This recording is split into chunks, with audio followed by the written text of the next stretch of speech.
Salut tout le monde, c'est Urkan et aujourd'hui on se retrouve pour une nouvelle vidéo. Alors ça fait hyper longtemps que j'ai pas fait de vidéo, ça fait je crois un an. En tout cas on me voit pas et j'ai décidé... de reprendre les vidéos. Je vais faire une série très longue, mais alors vraiment très longue, hein. Je pense pas que je vais la terminer très rapidement. Parce que... En fait il y aura beaucoup d'épisodes. Il y en aura 2.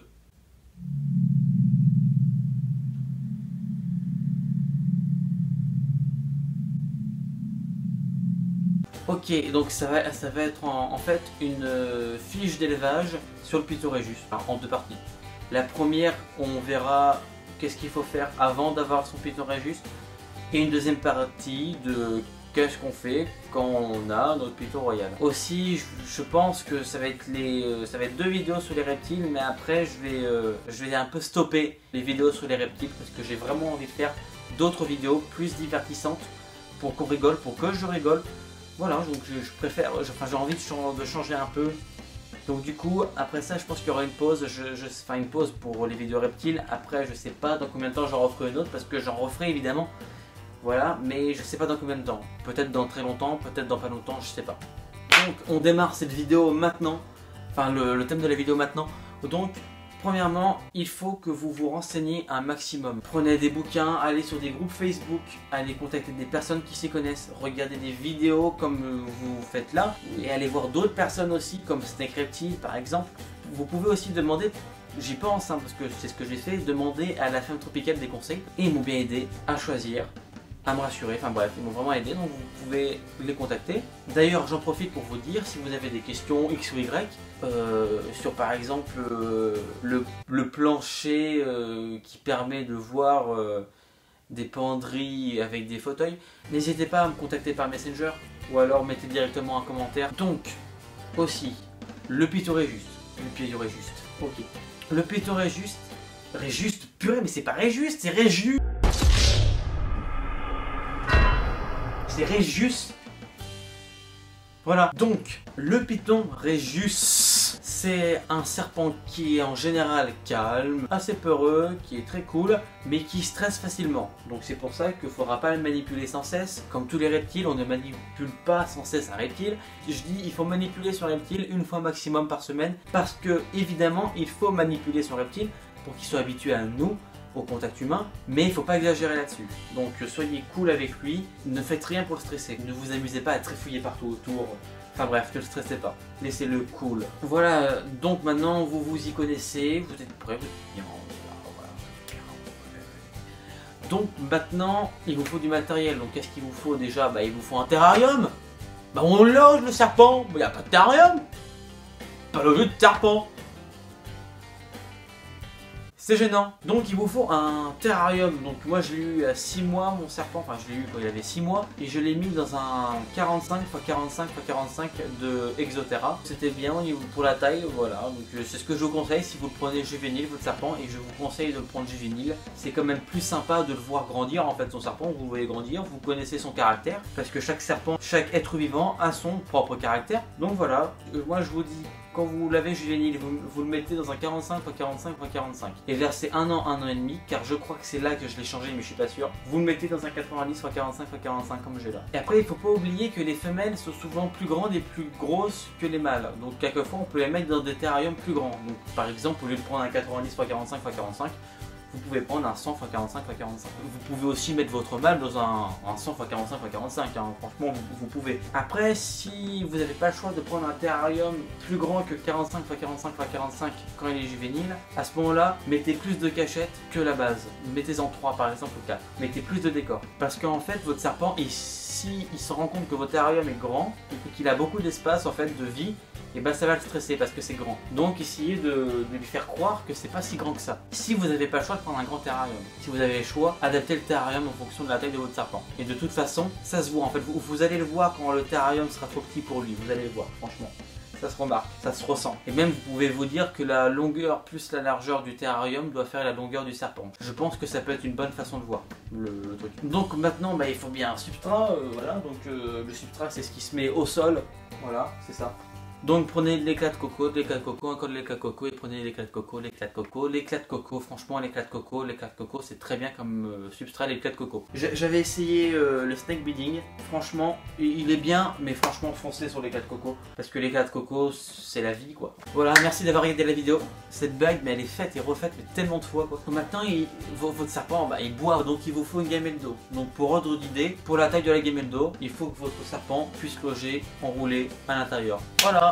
Il vous faut 2 cachettes minimum, une point chaud et une point froid. Vous pouvez en mettre une troisième ou une quatrième. Si votre terrarium est trop grand, n'hésitez pas à en mettre plus que 2. Voilà, donc c'est 2 minimum, une point chaud et une point froid. Il faut que les cachettes soient ni trop petites ni trop grandes. Il ne faut pas qu'ils se sentent à l'étroit. Il faut qu'ils se sentent en sécurité et un peu confinés. Voilà, qu'ils sont bien en fait. Donc s'il y a une cachette au point chaud et une cachette au point froid, c'est qu'il y a un point chaud et un point froid. Yes, ouais, bravo. Ok, pour chauffer votre terrarium, il vous faut un tapis chauffant. Pas de lampe. Si vous mettez une lampe à l'intérieur, votre serpent va aller sur la lampe, s'enrouler autour, se brûler. Voilà, c'est ultra intelligent.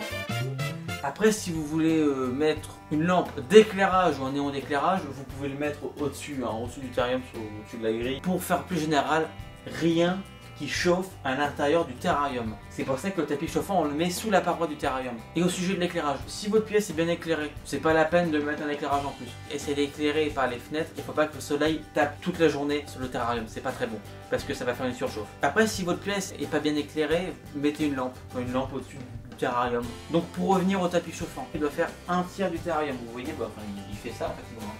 Et il doit chauffer à 32 degrés le jour. Je l'ai calé de 8h à 20h. Donc 32 degrés le jour. Le point froid doit être à 24 à 25 degrés le jour aussi. Et la nuit, le terrarium doit être à 24 à 25 degrés. Pour récapituler, le jour, le point chaud doit faire 32 degrés, le point froid 24 à 25 degrés.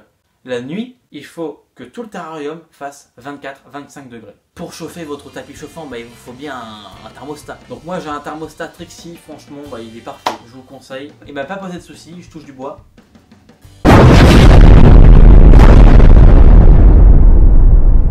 Et en plus avec lui, vous pouvez brancher un éclairage, donc franchement c'est cool. Ensuite, je vous conseille de prendre un thermomètre à double sonde. Donc une sonde que vous mettrez au point chaud et au point froid. Comme ça, vous verrez vraiment si les températures indiquées sur votre thermostat sont les bonnes. Comme ça, vous verrez si tout va bien. Voilà. Si tout va bien. Tout va bien.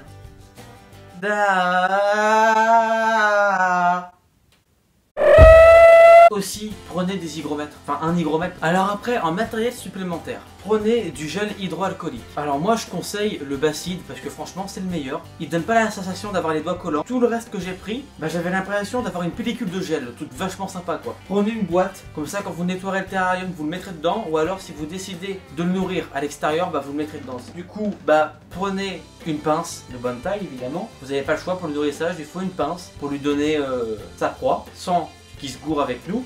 Prenez une balance, ça peut être bien pour suivre son poids. Bon franchement j'en ai pris une, comme ça vous avez une bonne trace de son évolution. Prenez un classeur aussi pour noter ses nourrissages, s'il a mangé ou pas, sa date de mue, s'il y a un souci, son poids, etc. Toutes les informations sur lui. Vous pouvez prendre un pulvérisateur si vraiment il a des grosses complications pour sa mue, même si c'est pas très recommandé d'utiliser le pulvérisateur parce que ça fait augmenter l'hygrométrie et puis c'est pas très bon pour la santé. Enfin bref, tout ça, tout ce qui est par rapport à la mue, on en parlera dans la seconde vidéo.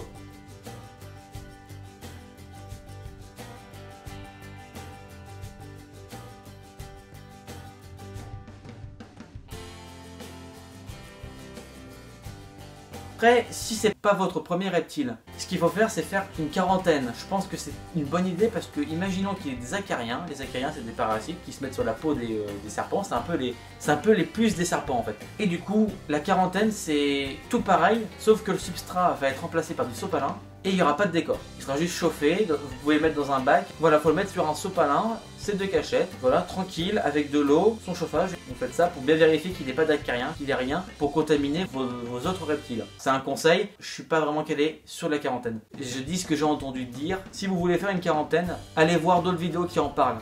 Il y a quand même des gens qui l'ont fait et qui en ont parlé en vidéo, ils pourront mieux vous expliquer que moi. Voilà. Tout est bon, vous avez votre matériel, vous êtes passionné, vous avez les connaissances, vous avez tout, vous êtes parfait, vous êtes prêt, vous êtes bien, voilà quoi.